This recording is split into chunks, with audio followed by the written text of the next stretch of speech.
As soon as you read the title to this video, some of you immediately went into conniptions and started screaming, Jesus was not a Republican! And then you went to go have a beer and listen to some secular rock music while wearing your Obama Change t-shirt, because those are things that Billy Graham and your grandmother would never do.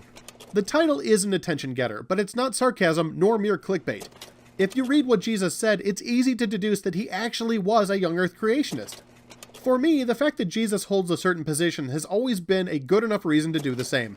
I can buy a beer-swilling Obama voter being a Christian, but when your position about Jesus is, he was wrong, then no, you're not a Christian. You, my fine feathered fellow, are a Fruit Loop. Very simply, we can make use of two verses wherein Jesus says this. But from the beginning of the creation, God made them male and female. And he answered them and said to them, Have you not read that he who made them at the beginning made them male and female? To understand this idea, all you need to do is create two timelines and see which one seems to match Jesus' opinion. First, draw a line 125 feet long, and somewhere in the first 64th of the first inch, mark the place where God made humans during creation week. The rest of the line to the right represents the 6,000-year history of the world since. On this scale, 1 year is a quarter of an inch, or 1 inch equals 4 years.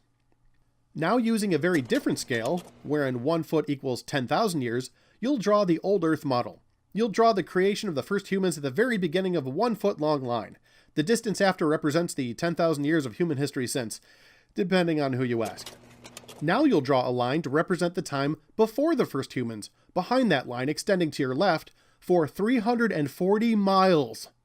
The Big Bang could be somewhere around Indianapolis, Indiana, and the creation of mankind, male and female, would be somewhere in Pittsburgh, Pennsylvania.